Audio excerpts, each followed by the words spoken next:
के पेड़ जिन कटाय मोरे बाबा अरे निमिया चिरैया के बसेर रे ललनवा अरे निमिया चिरैया के बसेर रे ललनवा कटी जई हैं डरिया त उड़ी जई हैं चिरई अरे रही जई हैं माई अकेल रे ललनवा अरे रही जई हैं माई अकेल रे ललनवा निमिया का पेड़ जिन कटाया मोरे बाबा अरे निमिया चिरैया के बसेर रे ललनवा अरे निमिया चिरैया के बसेर रे ललनवा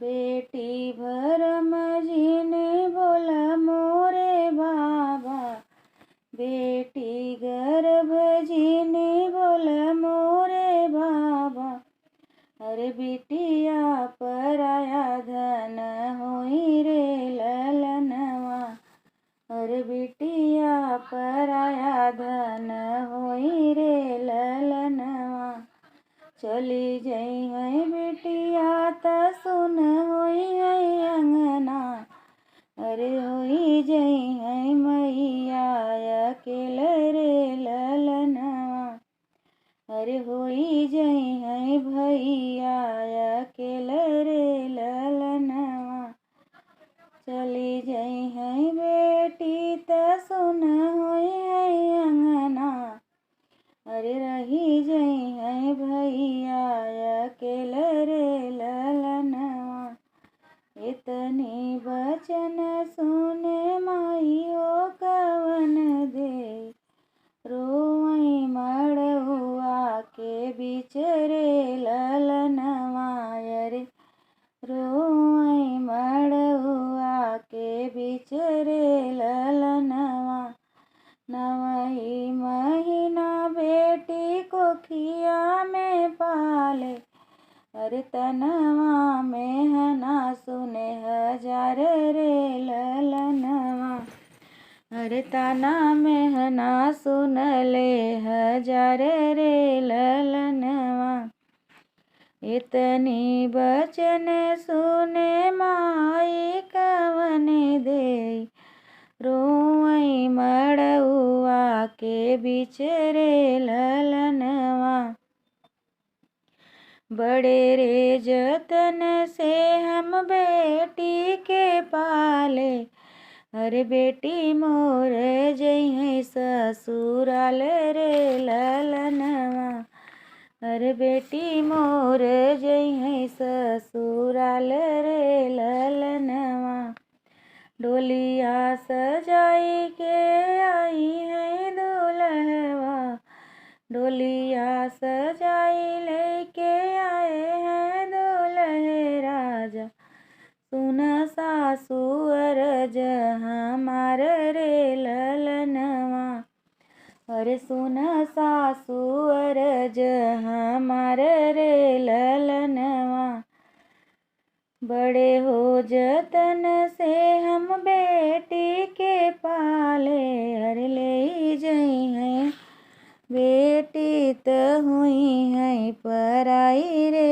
ललनवा अरे बेटी त हुई है पराई रे ललनवा विदा कर मोरे सासू आपन बिटिया अरे विदा करो धनिया हमार रे ललनवा अरे विदा करो धनिया हमार रे ललनवा दुअरे से उठे हैं भैया हो कवन राम नैना से बहै लागे नीर रे ललनवा अरे नैना से बहै लागे नीर रे ललनवा विदा कर मोरे सारे आपन बहिनी अरे विदा कर धनिया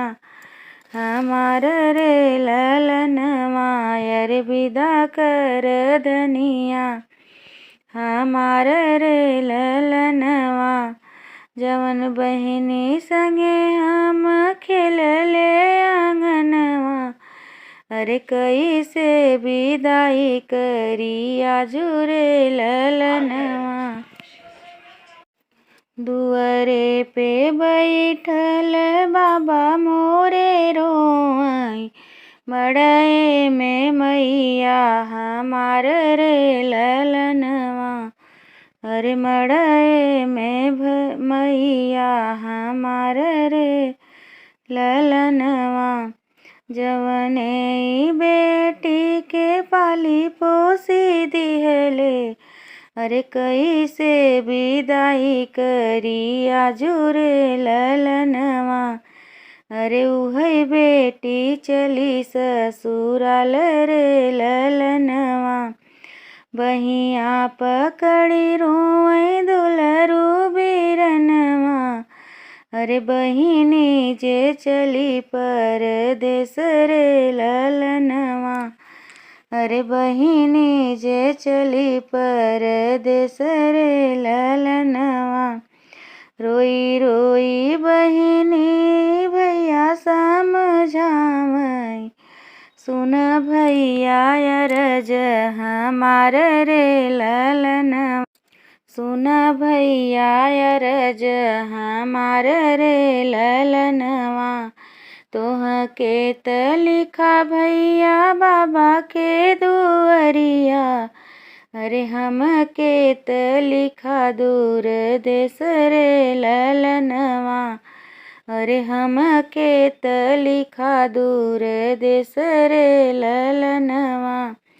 तोहके त लिखा भैया माई के कलेउआ। अरे हमके त लिखा परदेस रे ललनवा। अरे हमके त लिखा परदेस रे ललनवा।